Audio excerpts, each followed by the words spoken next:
what do you think is the reason for IPOB? Because at some point, it seemed as though they were clamoring for recession, and at some point, they said they want a referendum. But from your analysis, Gerald, what do you think that IPOB really wants? IPOB, actually, from the look of things and from what they represent, I think what they really want is a self-determination, which is somehow different from secession. So when you want to say you want to secede, most times secession is always accompanied by, violent conflict, which we termed wars, and which we have experienced before during the time Ojukwu and Gowon, when Biafra was trying to break away from the Nigerian country. So, but when you talk about self-determination, people want to take care of their own responsibility. They want to be on their own, but they want their voice to be heard. You get, just like what Nnamdi Kanu said last month. I think I listened to him. He said, and also with the meeting with the Southeast Senate caucus, he did say that the IPOB, the indigenous people of Biafra, that they will toe the line of civil disobedience to ensure that they get to their demands are met, to see that they get the referendum that they want. And they thought to themselves that the actual way of going this is to do a test run of stopping Anambra's election. But that was a very wrong move. And leaders of thought, even the Yohanes Ndigbo, has to call them to order that if you really want a change, if you really want to get what you want, if you really want restructuring, if you really want self-determination, you don't go about it that way.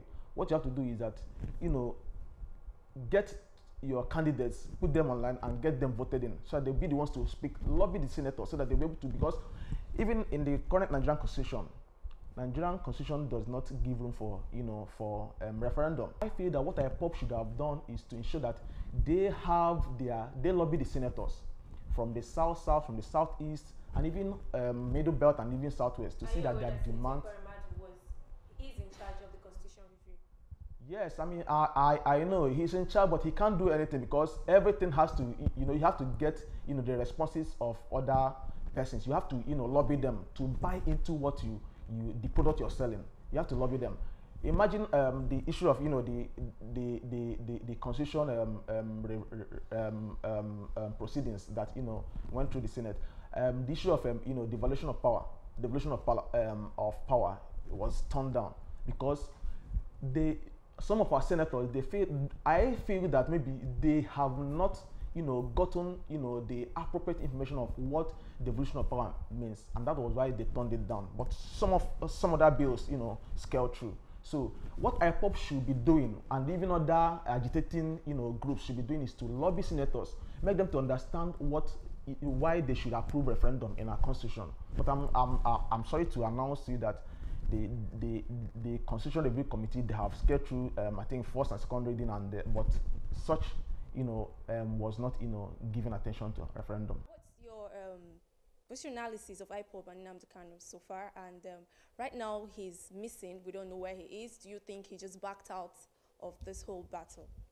Well, I want to use the words that he said: self-determination and secession. I believe the IPOB people, they are acting to, their words speak self-determination, but their actions are speaking secession. Igbo diplomats, first thing they should do is they should try and seek a way to start becoming relevant outside their place. Because if you notice, most Igbo diplomats, I believe most of them, when they go back to their land, they actually don't have that edge in their place. They come outside here, they say all what not, and good, fine. Outside the Igbo land, they are very relevant, but in their place, most of them really don't have ground. It's the villagers, it's most of the people that are in connect with the villagers, and that's the most important part of any place, because there are always three levels in a state or a structure. Now, the first level are the politicians, are the diplomats, the guys that control the economy. The second part are people that are well-known people that can actually link to the politicians, that can talk to them. Then the third people are the normal masses, people that go up and down. Now, those diplomats, they have a link with the politicians, fine. They have a link with the second group of people, but the masses don't really have a feel of what they are like. What do you think has been the reason for the continued existence of the call for Biafra, even after almost 4 decades of the Civil War? Well, I feel fine. The call for Biafra is majorly just for them to be on their own. The Igbos feel they should be on their own. But now, if you look at this, at like what I said before, now you want to be on your own. Now, find out most of the Igbo population, they are mostly scattered around Nigeria. Now, they are scattered around Nigeria. Now, if you check the places where Igbos are scattered around Nigeria, those places are developing, and I give kudos to them. Igbo guys are very good in business, in strategy. But you are developing outside your place. Now come back to your homeland. Your homeland is not developing. Now check most Igbos. Fine, they have 10 to 12 houses in Lagos, but they just have a mansion so in there. You're saying that the Igbos are not marginalized by the federal government. Igbos are marginalizing themselves.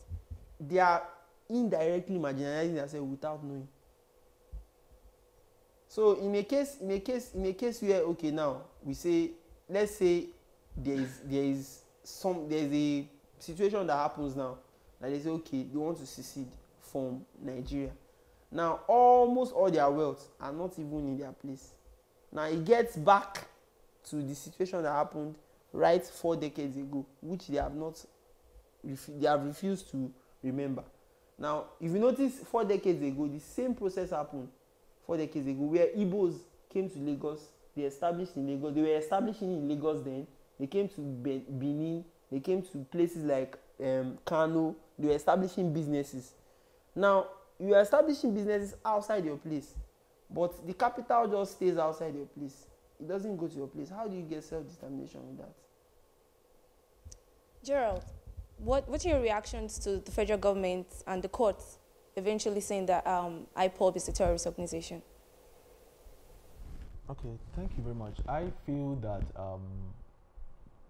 the federal government, coming up to pronounce IPOB as a terrorist organization is not really a step in the right direction, and of which can be challenged in any competent court of jurisdiction. And the Federal High Court has, said so. They still have to, make use of, the higher court, the appeal court, and even other ones to, if they want to counter what they. Because the group, one thing you ask yourself that, do they actually represent a terrorist organization? How do you define a terrorist group? Terrorist group, they do their actions, through a violent way to achieve whatever means they want to achieve. So is IPOB, do they really represent that? I know that more these things are coming out, because of, the statement, that could be created to the acting president, Professor Yemi Osinbajo, who was then acting president before the arrival of the president from UK. I think, if you remember vividly, he did say that, that anybody that makes hate speech, that such could be attributed to, act of terrorism. So I think that was where they drew that from. And again, I also want to cite that I feel, the government sending military force in a civil society, and when they have realized their mistakes, they now try to label the organization as a terrorist group, so that it will be that was the main reason they deployed such forces to that area. I think that could also be attributed to one of the reasons. So these two reasons could be one of the reasons why they gave them that label, a terrorist organization, and also to shut their mouth. But one thing I have to say is that when you continue to suppress a people, suppression does not, end an agitation. It rather aggravates it. You get? So what the government should have been looking at, should have, called on scholars, you get, and look at, various ways, violent conflicts have been resolved. You get? As I was coming to the studio, so I saw the Sun newspaper's banner headline of today, captioned that the Fulani killer herdsmen are not terrorist group by the presidency. So, and it should raise some questions, you get, because how do you then define a terrorist organization? You get, IPOB, I'm not a member of IPOB, point of correction. And I do not believe, I stand in one Nigeria, you get, I stand with that. So, but one thing we should also understand is that, you get, that, you know, when things keep recurring, I was asking myself the other day that, okay, that why is that it looks as if that every successive government that comes to play try to, you know, I'm not trying to target them as an election. No, I don't believe in that time. It kind of suppress, you know, the people of the Southeast, deprive them of the essential, even the past regime. And mind you, the IPOP guy, Nnamdi Kanu, he didn't start his radio station or even his speeches during this regime, but that's why people got it wrong. Everybody in the north, everybody in they feel that he started in this regime now because no, he started during the Jonathan's regime, and he was calling Jonathan all sorts of names, but he ignored him. And that was the strategy that Jonathan used. So, and it was even one of the things that made Jonathan to lose the election, but people don't know that. But that is the truth, because he went and brainwashed the minds of young people who should have turned out to vote, but they didn't turn out to vote. They just, you know, relaxed at home. And that was why, if you watch the votes that came from the Southeast in 2011 elections compared it to the votes that came in 2015 election, there were a lot of, you know, differences. So it should have been increased because, you know, people, you know, get to the age of voting, but that was, you know, different. So the point I'm trying to make is this, that you labeling IPOB as a terrorist organization because you listed that they were carrying broken bottles and they were, you know, they were, you know, because of the hate speech and also because of the matches they were carrying. I feel a terrorist does not carry a machete or broken bottle. He carries a rifle. That's the least he carries. Outside, you know, outside other life ammunition, he carries, the least he can carry is just a rifle. So for you to come and terrorists, most terrorist organizations, they are masked, you know, personalities. They are masked. They wear masks. You don't know their identities. But these persons, you know them. You see them on the street, and you think, you know, by labeling them a terrorist group, we suppress them, but it didn't. Yesterday, 2 days ago, they were still protesting in Naba. It can't stop that, because you remember I was telling people that where the government got it wrong was when they detained Nnamdi Kanu for too long. They detained him, you know, and charged him for treason. What is treason? Treason is when you collude with the enemy, you get, to, you know, to backstab the government of your country. You provide aids and other to your enemy. It gets trying to, you know, to fight against your own government. So would you say that Nnamdi Kanu should be charged based on that, if that is the essence, the real definition of you know, treason? So you see, so when the government charged him for treason, there was no evidence to prove that, and that was why the thing prolonged for too long. So coming back to your question, IPOB as a terrorist organization, the government got it all wrong. They got it all wrong, and they should look into that. I tell you the truth, things will unveil. I think they should have gone. They should have by now gone to court to appeal that judgment. So the government got it all wrong, and they should look into that. I believe that, you know, even when the acting president then, that is Osibanjo, you know, made a statement that hate speech, you know, is an act of, you know, terrorism. People, even scholars, they told him, no, sir, you got it all wrong here. You got it all wrong here. How can you? Because I believe that, you know, hate actions, you know, provokes hate speech. This is my brother, and we are from the same parents, that is Nigeria.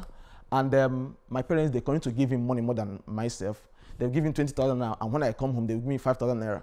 One day, I will boil and start cursing my parents. You get? That is it. So, but when you do things amicably and give, you know, do things the way it should be done, there is equity, there is justice. So you're saying that the Python dance operation wasn't necessary in the first place? It wasn't necessary. Why would you do? And let me also clarify issues here. You get? I am a scholar, and I believe that, you know, government deploying forces to the Southeast could name Python dance, Operation Python dance. There was no need for that. Before then, Southeast was not under any form of violent conflict. There was nothing like that in the Southeast. And even if government wants to deploy, I believe that in international communities, even if there was a conflict in the Southeast, what should have deployed was the police. Should have been the police. But now our military is now overstretched. Every little thing you deploy okay, 2 years ago during the protest, now the IPOB members, from what, you know, was revealed from research and investigations from the Amnesty International and even other they came up that these persons, they were armless and you shot them at the back. So they were not carrying any arms. So they were protesting. And what before them, IPOB, they were not even protesting. If you remember, before Nnamdi Kalu's, it was after his arrest that IPOB now started going about the street, protesting. So they were protesting, and you started shooting them. Military, they are not good for what? For bringing peace, peacekeeping. No. If you want to restore peace and order, what you send is what? The police. What is that's why if you look at the G20 meeting at Germany, there was a protest trying to stop world leaders from getting access to that place. They deploy military. It was police all over, because that is what? An internal security. But any security challenge that has to do with what? The borders and the frontiers of a nation, that is where you deploy the military. But it is not in an internal security. That means you don't have any regard for the police. So the police should be regulated to the background. Okay, let us agree that you have made a mistake by deploying the military. Why should it be codenamed Operation Python Dance? You know what a python is? In our place, they call it AK. And what AK does, what the python does, before it wants to kill a prey, it dances around it and rolls itself around it and stretches itself and kill and swallow it. So that is what you are bringing to the southeast, where there was no conflict. And in the south, at the other time, you brought in Operation Crocodile Tears, which you said that we are going to still enforce. Okay, why didn't you, bring in? Okay, since you have made up your mind that you must, as a president, the constitution entitles you to deploy any form of force. Okay, why didn't you could name it maybe Operation Dove? Because Dove is known for peacekeeping. It's a symbol of peace. Dove.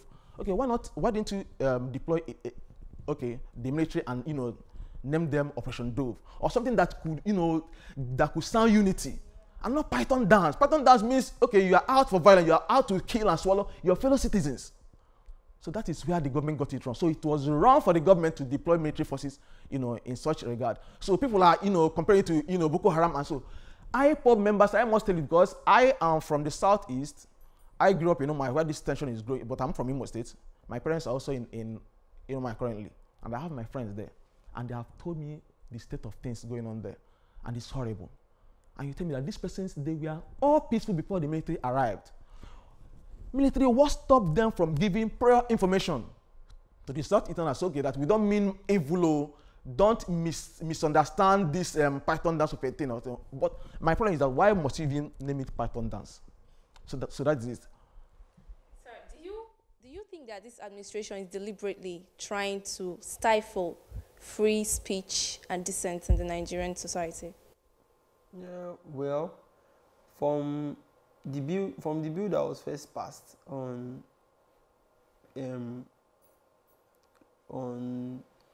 limiting speeches on social media, which was protested at the beginning of the year. Well, it was stepped down. Before it was stepped down, I feel from the actions of the government, it might not really mean they are restraining speech at a full extent, but they are doing it with some of their actions. Now, there was an incident of a man who actually accosted a governor of the state and was beaten, which the guy posted some pictures and stuff like that on social media. And he tends to give a negative vibe about officials and the way they run their things. Now, I feel Nigeria should have grown past, and our leaders should have grown past criticism, because you can't be a leader and not be, even if you are not a leader, if you are a follower, you still be criticized. No matter what you do, step on water, people will say you can't swim. So the leaders should even they should take criticism as feedback for them, and that should make them actually go back to the drawing board and see where they got it wrong. Now, Nigeria, for me, I believe in one Nigeria. Now, but if at the large extent that we now get to secede, now there would be a ripple effect, because by the time you secede and the Igbos go their own way, I can bet you in the next 10 to 15 years, and that group will come up. I want to leave. Now, from there, you start having small states that would actually start breaking away. And the foundation of what we have built for over 50-something years is destroyed. Now, some people might have said, okay, Nigeria is a contract. People have, yes, some people have already said that Nigeria is just a form of contract that some people are just controlling the nation. Now, you don't get to explain how that contract is because there are no evidences to it. But with the actions of the politicians, you know, people tend to read their actions, and if they are not bringing out those positive vibes to citizens, those kind of stories that create hate speeches will still continue to roll around. So the first thing for the leaders to do is they should go back to the drawing board.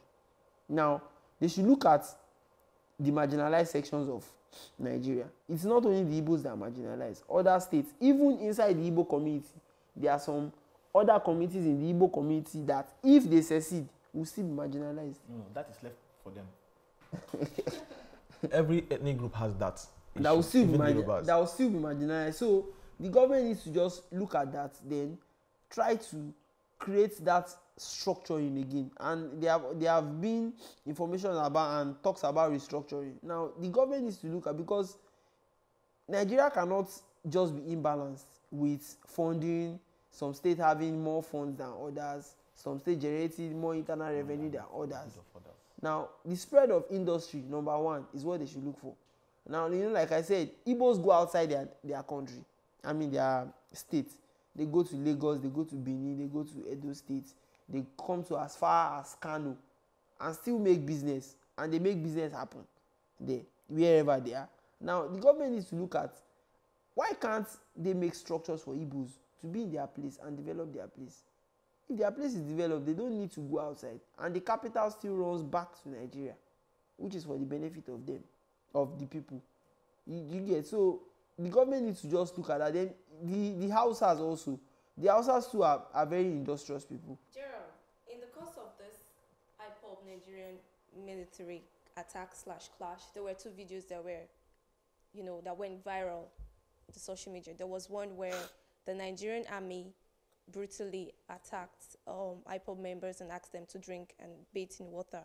And then there was another video where IPOB supporters/members, you know, ransacked buses, searched through buses, looking for Hausa folks to kill or to attack. Now, there were persons who said that the first video should go viral. People need to see that. But the second, no, that should not go viral. Now, how in this whole event did the fight between the Nigerian army and IPOB members become a fight between Igbos and Hausa folks?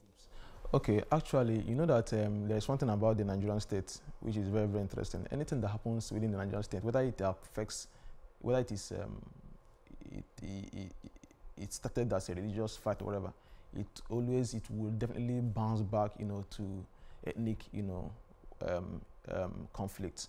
So the issue is that I believe that some persons have seen the Nigerian state because they feel that they have been made to understand that Nigeria belongs, and which a section of the country believes that Nigeria is meant for them, and the other persons are just, they are the landlords and the other persons are just the tenants. So in that very fight, in that very issue you raised,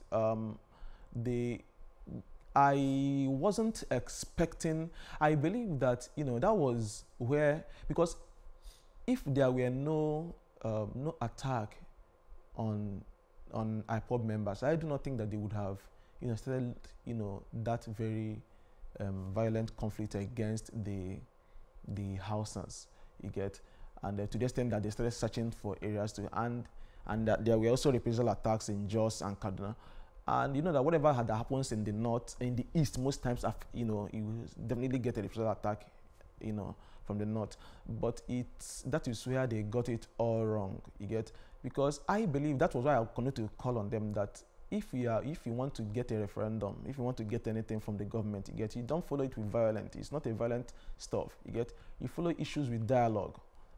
I was happy when our president was at the ongoing UN General Assembly, 72nd UN General Assembly, you know, calling for the world leaders to, you know, dialogue with the North Korea, so which means our president embraces dialogue, and which is a very good thing.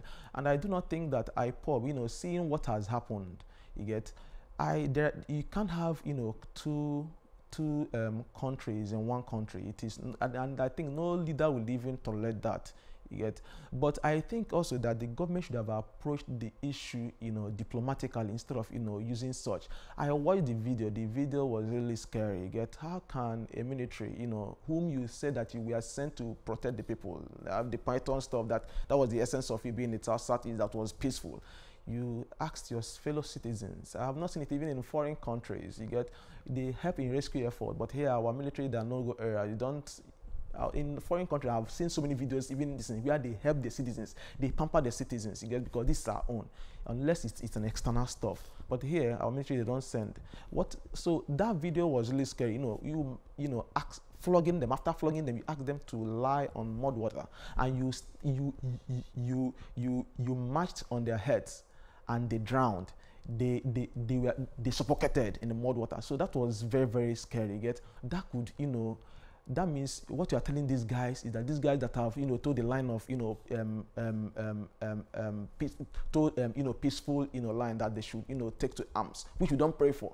You get. So the government, in some of the actions, they should be able to, you know if we take this action against these people, what will be the, you know, what will be the consequences? You get. These are the things that the government should be looking out for. Because Nigeria is a porous state, and you know the kind of minds of people that you're dealing with. That was why I mentioned in the earlier that when you condemned, you know, a military force, Python dance, you get, it raises, you know, some questions. You get, in the minds of people, they have seen that you have come to fight us, so which is very, very wrong. Now that all of these events are unfolded, finally, what's the way forward for Nigeria and for IPOB? If you look at, you know, the in peace building process during after the end of, you know, the Nigerian Civil War, there was no peace building process established for, you know, the two regions. You get. So we it is just God that is just keeping us. We just came together and, you know, started living together, and that is that. And the issues were not addressed. And even the issue that should have even fueled more anger is what? That the Igbos, all the wealth they have, we are crushed to $20.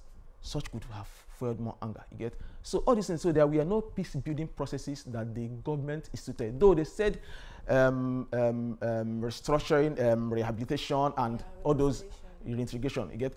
But what you ask yourself, that the government really followed that. And the solution is what?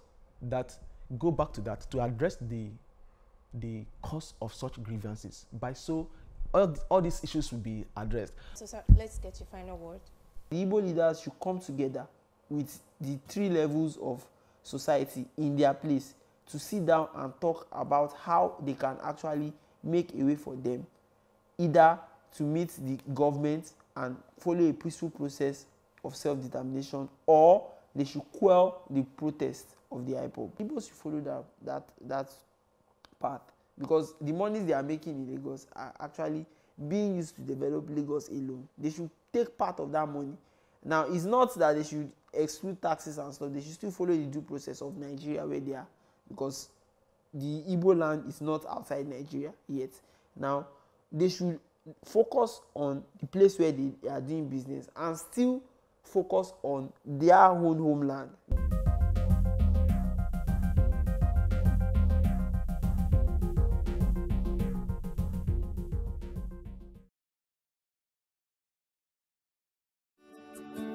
Welcome to Forstview Luxury Hotel. At Forstview Luxury Hotel, we offer excellent service. Our rooms have all the necessary facilities to make your stay comfortable and memorable. You will also have access to internet service, breakfast, 24-hour power supply, full air condition, free international calls, free tire pumping service, and free car battery charge. So what are you waiting for? Quickly visit Forstview Luxury Hotel. We are located at #1 Adeola Bamishile off Raji Rasaki Road, First Estate, Amuwo, Odofin Festac, Lagos. For more information or reservation, please call us on 08075787135 or 0809990 0601. You can also take advantage of our online ongoing promo at www.4zhotel.com to make your reservation and payment for your favorite room, which attracts a discount rate. Please note, rooms are reserved based on first come, first serve. 4Z Hotel. Experience the home of comfort. They come.